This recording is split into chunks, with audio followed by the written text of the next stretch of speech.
এই তরকারিটার রেসিপি আপনাদের সঙ্গে শেয়ার করতে যাচ্ছি বন্ধুরা। এই তরকারিটার নাম শুনলে অনেকে নাক ছিটকায়, অনেকের অপছন্দের তরকারি এটা। আবার যারা এই তরকারিটা খেয়েছেন তাদের কিন্তু এটা খুবই পছন্দের তরকারি, বিশেষ করে আমার তো অনেক পছন্দের তরকারি এটা।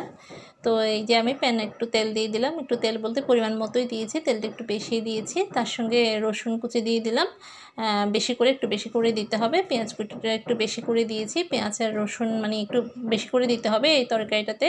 তো তরকারিটা কি আমি এখনও বলছি না, আপনারা রান্না করতে করতে বুঝতে পারবেন। তো এখানে পেঁয়াজ রসুন কিন্তু আমার ভাজা হয়ে গেছে। তারপর একটা ডিমকে আমি এইভাবে একটু ভাজি করে নেব ঝুরি ঝুরি করে। তো এটা আমার আসলে আগেই করার কথা ছিল, পেঁয়াজ রসুন দেওয়ার আগে ভুলে গেছিলাম, সেজন্য এখন মাঝপথেই করে নিচ্ছি। তো পেঁয়াজ রসুন দেওয়ার আগে ডিমটা এরকম ঝুরি করে নিতে হবে একটু। তো যেহেতু আমি আরেকটা পাত্র বাজাতে চাচ্ছি না, আরেকটা ইউজ করতে যাচ্ছি না কড়াই, তো সেই জন্য এখানেই আমি করে নিচ্ছি। পেঁয়াজ রসুনটাকে একটু এক সাইডে সরিয়ে রেখে তো ডিমটা ঝুরি করা হয়ে গেছে। এখন ডিমটা কিন্তু আমি নিয়ে ফেলবো, এটা আমি পরে ব্যবহার করব। তো এটা যদি আগে করে ফেলতাম এখন এই ঝামেলাটা আসলে হতো না। তো এই তরকারিটা আসলে আমার অনেক পছন্দের একটা তরকারি। তো যারা খেয়েছেন তারা জানেন। তো এই তরকারির মেন ইনগ্রিডিয়েন্টস হচ্ছে এই যে শুটকি। তো এখানে আমি চিংড়ি শুটকি ইউজ করছি।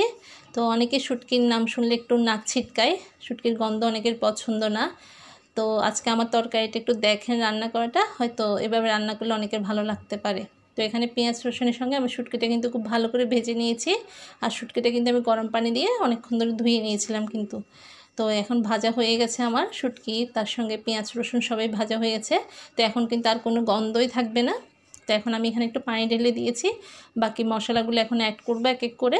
তো এখানে আমি হলুদের গুঁড়ো দিয়ে দিয়েছি 1 চা চামচের মতো, তার সঙ্গে মরিচের গুঁড়ো দিব, আর লবণটা স্বাদ মতো দিয়েছি। আর মরিচের গুঁড়ো একটু বেশি দিতে হবে। তো মরিচের গুঁড়ো আমি প্রায় এখানে 2 চা চামচের মতোই দিয়েছি। তো এটা আসলে যার যার স্বাদ অনুযায়ী, তো আমরা একটু ঝাল খেতেই পছন্দ করি, সেজন্য একটু ঝালটা বেশি দিয়েছি। আর আদা বাটাটা অ্যাড করেছি, এটা চাইলে স্কিপ করতে পারেন, কারণ শুটকির তরকারিতে আসলে আদা বাটা লাগে না। তো এখানে ধনিয়ার গুঁড়িটা একটু বেশি লাগবে, ধনিয়া গুঁড়ি প্রায় 1 চা চামচ থেকে বেশিই দিয়েছি আমি এখানে। তো এখন সবগুলো দিয়ে ভালো করে কষিয়ে নিব। এটা আসলে একটু কষাতে হবে শুটকিটা দিয়ে, তাহলে শুটকির কোনো স্মেলই কিন্তু এখানে পাওয়া যাবে না। যারা শুটকি খেতে একদম পছন্দ করে না তারা কিন্তু এভাবে খেতে পারেন, খেয়ে দেখতে পারেন, আমার মনে হয় ভালোই লাগবে। তো এখন এই কষা হয়ে গেলে আমি এখানে যে সবজি কেটে রেখেছিলাম, তো এটা সবজি দিয়ে আমি রান্না করব, সবজিটা অ্যাড করে দিচ্ছি। আর এখানে সবজি বলতে পটল, আলু, কাঁকরোল আর হচ্ছে ছোটো ছোটো করে মিষ্টি কুমড়োও দিয়েছি এখানে আমি। তো এখন সবগুলো ভালো করে কষিয়ে নেব, ভালো করে মশলার সঙ্গে মিশিয়ে একটু কষাতে হবে। এখানে কিন্তু আমি কোনো পানি অ্যাড করব না, এগুলো আমি আসলে অল্প আছেই কষাবো। আর এই সবজি থেকেই কিন্তু অনেকটা পানি বের হয়ে যাবে।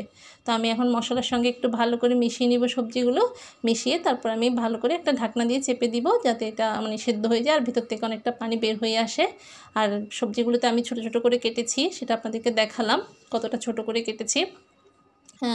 ছোটো মিডিয়াম একটা সাইজ করে কেটেছি।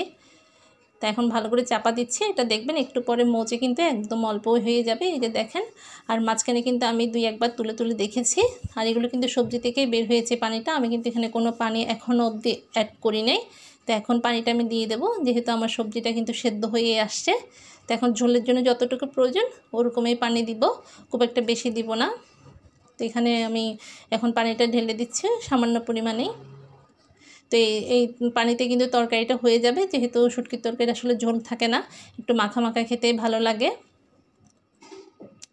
তো আমার মনে হয় যে শুটকিতে আসলে যে মশলা ইউজ করা হয় মাংসের তরকারির চেয়ে কোনো অংশে কম না কিন্তু, আর এভাবে রান্না করলে কিন্তু অনেক টেস্ট হয়। তো আমার কিন্তু শুটকির তরকারি হয়ে আসছে। এখন ওই যে আমি ডিম ঝুরি করে রেখেছিলাম, এই ডিমটা এখানে এখন দিয়ে দেবো। আর এই ডিমটা দেওয়াতে কিন্তু স্বাদ আরও অনেক বেড়ে যাবে, এই ডিমটা দিয়েই খাবেন, এই ডিমটা দিয়ে একবার খেয়ে দেখবেন, এটা স্বাদ কিন্তু আরও দ্বিগুণ বেড়ে যাবে। তো এইভাবে একবার রান্না করে আপনারা দেখতে পারেন, আমার মনে হয় ভালোই লাগবে। আর ডিমটা দেওয়াতে আসলে অনেক টেস্ট লাগে তরকারিটা। তো আমার তরকারিটা কিন্তু একদম হয়ে আসছে, আর ডিমটা কিন্তু একদম শেষ মুহূর্তেই দিবেন, দিয়ে জাস্ট নেড়ে কিছুক্ষণ রেখে হয়ে যাবে। তো এখন আমি দিয়ে দিচ্ছি ভাজা জিরার গুঁড়ি আর ধনেপাতা। ধনেপাতাগুলো আমি আবারও সেই হাত দিয়ে কুচি কুচি করে দিয়ে দিলাম। তো এখন জাস্ট নেড়ে ছেড়ে 5 মিনিটের মতো একটু দমে রেখে দেবো, তেলটা একটু উঠে আসার জন্য। আমার তরকারি কিন্তু একদম রান্না শেষই হয়ে গেছে প্রায়। তো এখন আমি চারদিক থেকে একটু সুন্দর করে গুছিয়ে দিচ্ছি তরকারিটাকে। এখন আমি জাস্ট 5 মিনিটের মতো এভাবে রেখে দেবো। এই যে দেখেন তরকারির ফাইনাল লুকটা কিন্তু এরকমই হবে। একদম মাখা মাখা, দেখতে সুন্দর লাগছে না? তো যারা এখনও শুটকির তরকারি খাননি তারা কিন্তু এভাবে খেয়ে দেখতে পারেন। আর আমার চিংড়ি শুটকি তো অনেক পছন্দ, তো আমি এই যে একটা ডিশে নিয়ে ফেলেছি খাওয়ার জন্য। তো আপনাদেরকে সার্ভ করেও দেখাচ্ছে, দেখেন দেখতেই লোভনীয় লাগছে না?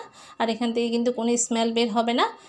যারা এই যে একটা গন্ধ লাগে মনে করেন শুটকির, তারা কিন্তু এভাবে রান্না করে খেয়ে দেখতে পারেন। শুটকিগুলি যদি ভালো করে গরম পানি দিয়ে ধুয়ে রান্না করা হয় কোনো গন্ধই কিন্তু আসলে থাকবে না। তো একবার রান্না করে খেয়ে দেখবেন সবাই। আজকের মতো এখানে বিদায় নিচ্ছি, টাটা।